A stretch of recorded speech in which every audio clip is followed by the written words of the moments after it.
ಚಳ್ಳಕೆರೆ ನಗರದ ಹೆಗ್ಗೆರೆ ತಾಯಮ್ಮ ಸರ್ಕಾರಿ ಬಾಲಕಿಯರ ಪ್ರೌಢಶಾಲೆಯ ಆವರಣದಲ್ಲಿ ಪ್ರಜಾಪ್ರಭುತ್ವದ ಹಬ್ಬದ ವಾತಾವರಣ ಸೃಷ್ಟಿಯಾಗಿತ್ತು. ರಾಜ್ಯ ಮತ್ತು ರಾಷ್ಟ್ರ ಮಟ್ಟದ ಚುನಾವಣೆಗಳಂತೆಯೇ ಇಲ್ಲೂ ಕೂಡ ಮತಗಟ್ಟೆ, ಮತಪೆಟ್ಟಿಗೆ ಹಾಗೂ ರಹಸ್ಯ ಮತದಾನದ ವ್ಯವಸ್ಥೆಯನ್ನ ಅಚ್ಚುಕಟ್ಟಾಗಿ ಸಿದ್ಧಪಡಿಸಲಾಗಿತ್ತು.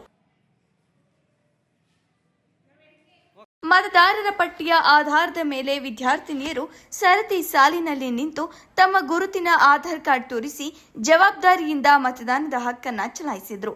ಅಭ್ಯರ್ಥಿಗಳು ವೈವಿಧ್ಯಮಯ ಪ್ರಚಾರದ ಮೂಲಕ ಗಮನ ಸೆಳೆದರೆ ಶಾಲಾ ಬಂದೋಬಸ್ತ್ ವ್ಯವಸ್ಥೆಯನ್ನು ಸಹ ವಿದ್ಯಾರ್ಥಿಗಳಿಗೆ ನಿರ್ವಹಿಸಿದ್ದು ವಿಶೇಷವಾಗಿತ್ತು.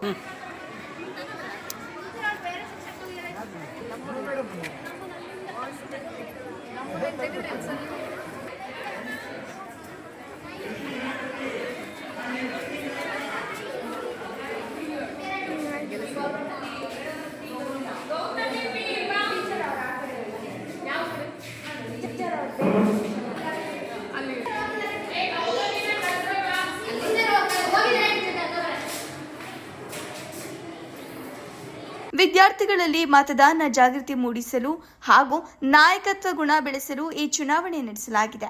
ನಾಮಪತ್ರ ಸಲ್ಲಿಕೆ, ಪ್ರಚಾರ, ಮತದಾನ ಮತ್ತು ಮತ ಎಣಿಕೆಯಂತಹ ನೈಜ ಪ್ರಕ್ರಿಯೆಗಳ ಮೂಲಕ ಶಾಲಾ ಪ್ರಧಾನಿ ಹಾಗೂ ವಿವಿಧ ಸಚಿವರನ್ನು ಆಯ್ಕೆ ಮಾಡಲಾಗುತ್ತದೆ. ಭವಿಷ್ಯದ ಉತ್ತಮ ನಾಗರಿಕರನ್ನು ರೂಪಿಸಲು ಇದು ಸಹಕಾರಿ.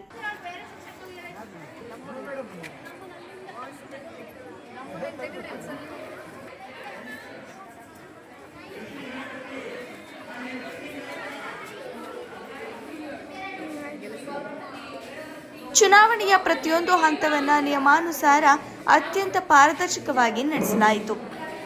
ವಿದ್ಯಾರ್ಥಿಗಳಿಗೆ ಚುನಾವಣಾ ವ್ಯವಸ್ಥೆಯ ಪ್ರಾಯೋಗಿಕ ಅನುಭವ ಸಿಗುವಂತೆ ಶಿಕ್ಷಕರ ತಂಡ ಮಾರ್ಗದರ್ಶನ ನೀಡಿತು.